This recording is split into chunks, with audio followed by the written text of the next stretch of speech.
Hello everyone. This is I am not ashamed of the gospel of Christ. We're going to do our world news related to prophecy in the headlines. And there is a lot, so we should probably get started. I covered a lot this morning in a post that I did on the Middle East and what's going on over there. As you look at all the news and put it all together, it kind of paints a different picture, and you get a whole picture instead of just the confusion that they like to portray back and forth.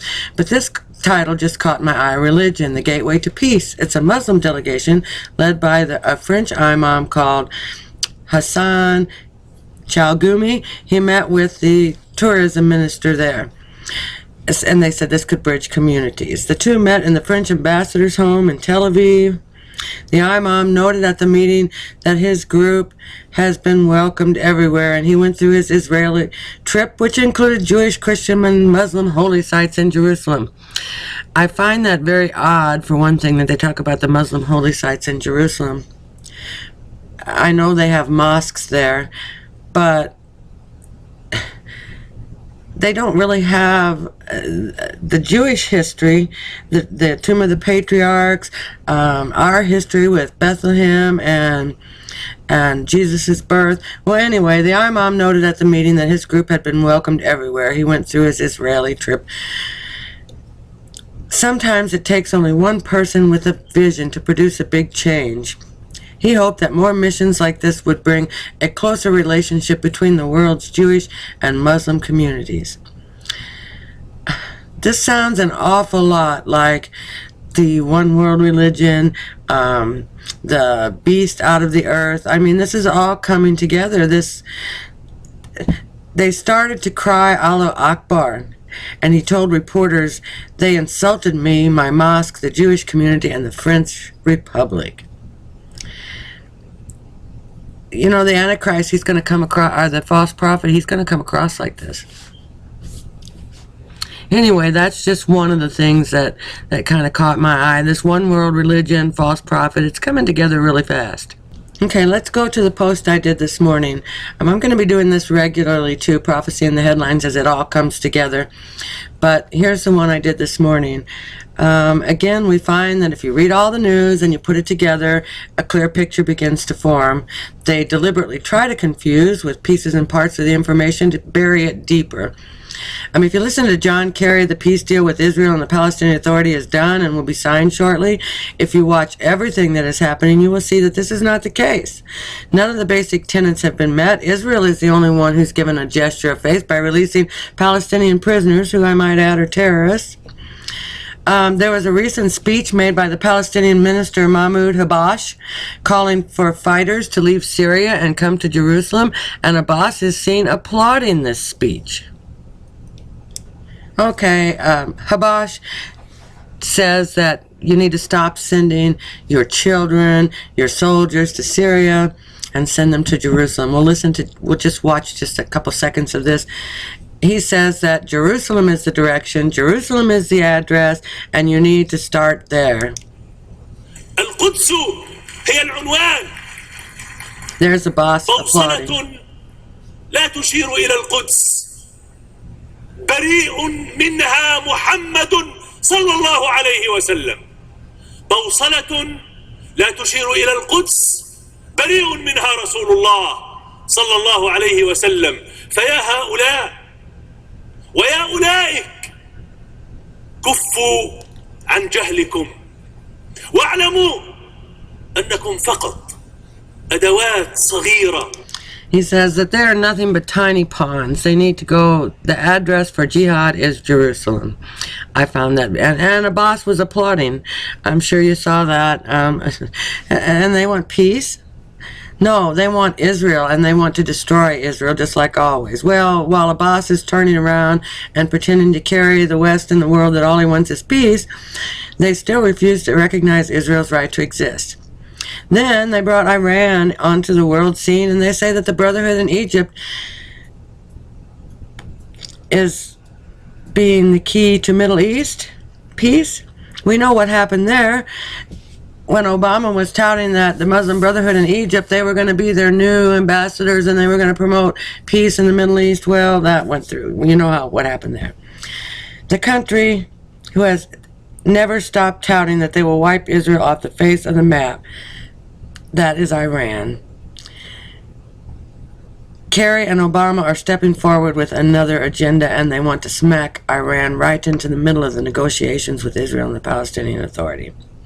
They haven't stopped saying that they're going to wipe Israel and the U.S. off the map. They haven't magically all of a sudden decided that wasn't the way to go. They still believe that. Obama recently came forward and said he is not as optimistic as Kerry about a peace deal. If you pay close attention to what he said, you can see what his intentions are. Let's back up just a minute. This is the video where the president of Iran just recently said that we bowed down to them. Let's watch a couple seconds of it.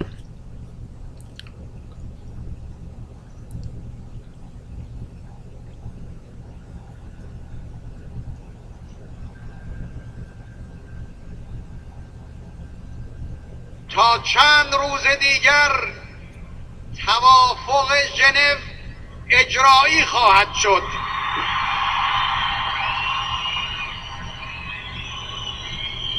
میدانید توافق ژنو یعنی چه؟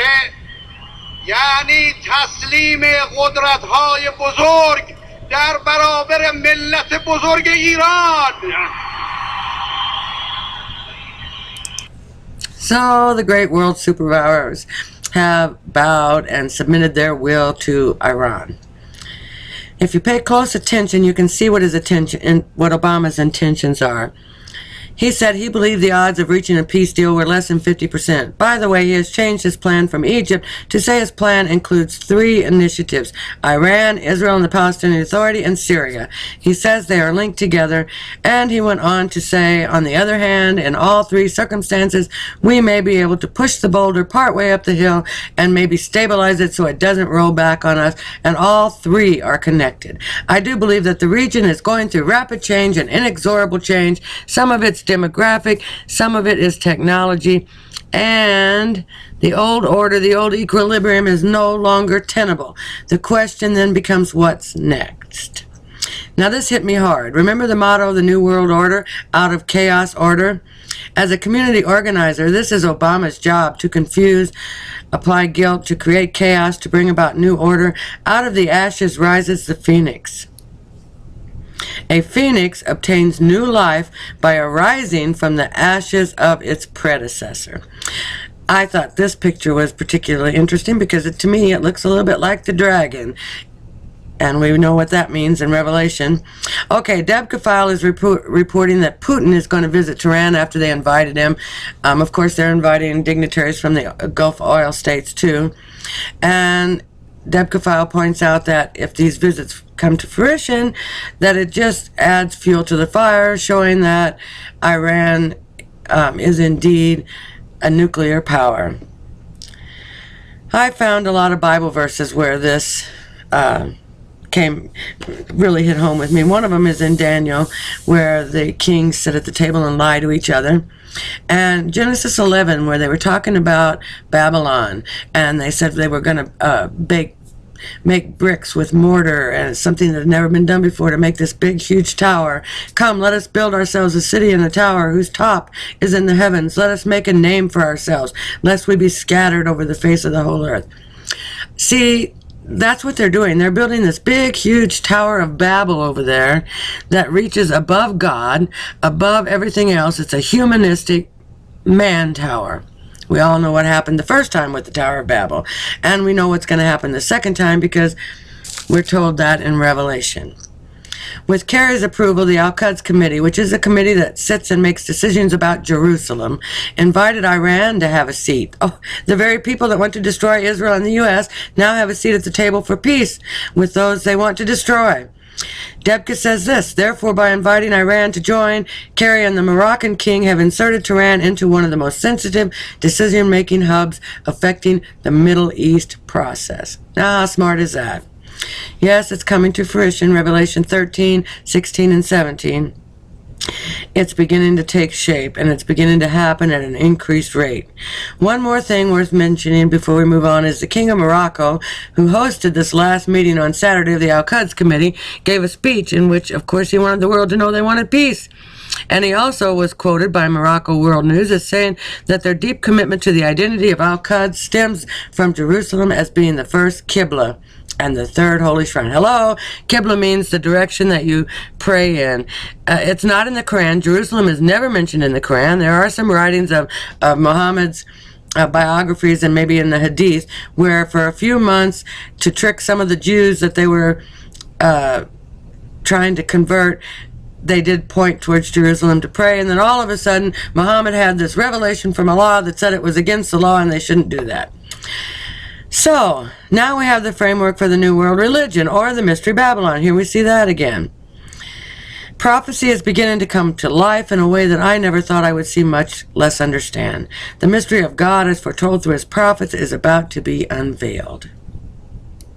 So hopefully this brings a little bit into perspective. I'm not used to talking yet in a video, but you can read my post online and you can see how quickly this one world religion and one world government is coming together. It's just exactly what Daniel saw in his Nebuchadnezzar's statue, with the feet and toes mixed partly with iron and partly with clay. We're witnessing that, and it's getting very close.